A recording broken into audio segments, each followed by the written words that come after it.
먼저 고교 서열화 해소입니다. 현재 고교 서열화의 폐해는 매우 심각합니다.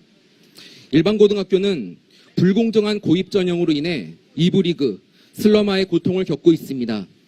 지금 보고 계신 화면은 우리나라 고등학교들이 학생을 뽑는 선발 시기입니다. 그런데 이상합니다. 학교마다 선발 시기가 다릅니다.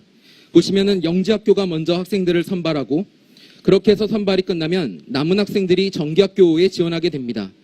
그래서 소위 좋은 학교들이라는 과학고, 외고, 국제고, 자율형 사립고에서 또 학생들을 선발합니다. 그러면 남는 학생들이 있습니다. 그 학생들이 후기 학교를 갑니다. 그래서 전국 단위 자율학교가 학생을 먼저 선발하고 또 중점학교가 학생들을 선발해 가고 남은 학생들이 일반고에 배정되는 기가 막힌 구조로 되어 있습니다. 시기만 불공정한 게 아닙니다. 방법도 불공정합니다.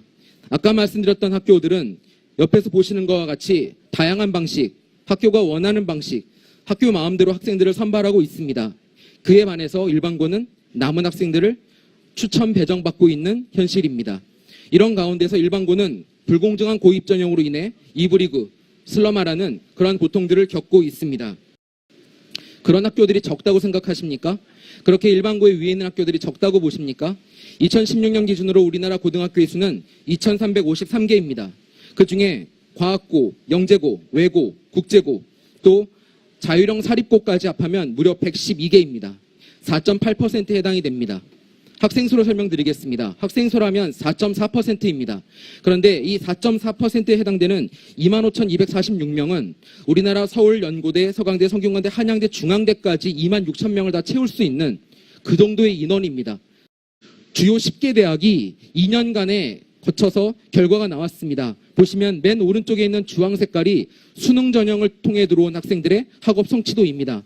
2016년을 보면은 학생부와 실기 전형보다도 더 떨어지는 걸 보이고 있습니다. 왜 그렇겠습니까?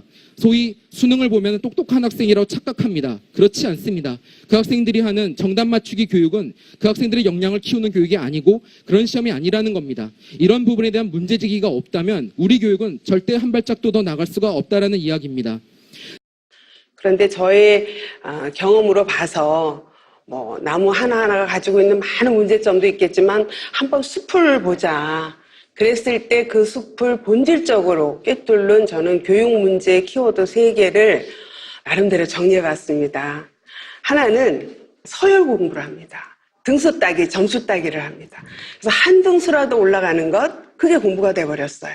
우리가 아무리 우리 아이에 대해서 우리 아이는 뭘 잘해요? 어떤 아이야? 감정이 어때? 아무리 얘기해도 못 알아들어요.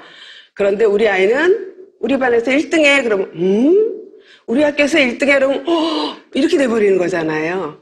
지금 우리 학부로 말할 수 있는 대학이 약 200개. 전문대학까지 다 합쳐도 약 400개인데요. 400개가 1등부터 400등까지 쭉 줄 서 있습니다. 그러면 각 대학은 또 학과가 있죠. 학과가 약 9,000개쯤 되는데요. 9,000개가 1등에서 9,000등까지 또 쭉 줄 서 있어요. 우리 아이들은 학교에서 공부하고 시험 쳐서 공부하고 수능 성적 이거 다 합쳐가지고요. 그 서열 어디쯤 배정되는 거예요. 서열은 다 있을 수 있죠. 그러나 이 서열이 무한 서열인 게 문제인 거예요. 서열을 바꾸려면 뭘로 바꿔야 될까? 그래서 서열은 발달, 우리 아이들이 다 발달 단계가 있거든요. 그 발달 단계를 최대한 끌어올리는 그런 교육을 해야 된다라는 거고요. 그럼 어떻게 공부하느냐? 경쟁으로 공부한다. 경쟁이 핵심입니다. 모든 게 경쟁이에요. 근데 어떤 경쟁을 하느냐? 점수 경쟁을 하죠.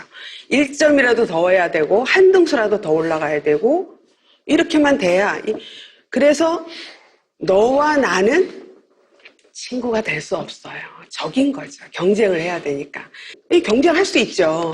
또 경쟁은 얼마나 또 페어플레이한 것들이 있잖아요. 운동이라든가 이런 거는. 근데 이 경쟁이 극단적인 경쟁이, 배틀 경쟁이 돼버린 거예요.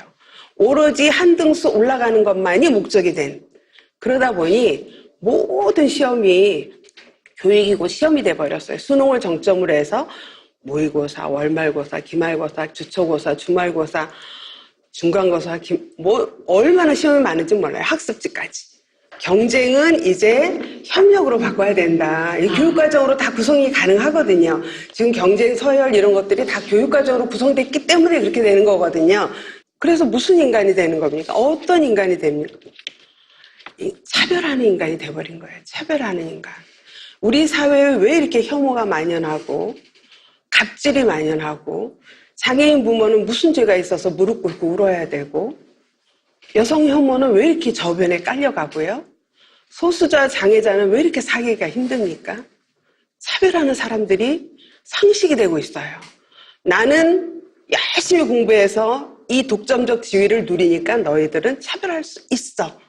또 차별받는 사람들은 내가 차별받아 마땅하지. 이렇게 돼버리는 거죠. 차별하는 사람들이 아니라 존중하는 사람들로 바꿔야 된다. 인간의 모든 인간관계가 서열로 그리고 그 서열에 근거한 차별로 이렇게 정립되는 이런 문제로 온 교육. 적폐 중에 적폐죠. 저는 제가 굉장히 관심 있어 하는 게 이제 한국의 교육, 아까 스님 말씀하셨던 그런 경쟁과 그다음에 서열을 매기고 이제 이런 교육이 결국 어떤 사람의 어떤 마음을 만들어내는가 이렇게 주로 봅니다. 이제 그런 관점에서 본다면 지난 국정농단 사태에 가장 핵심에 있었던 인물들이 있잖아요. 그죠? 그 청와대 그 비서관으로 있었던 분들.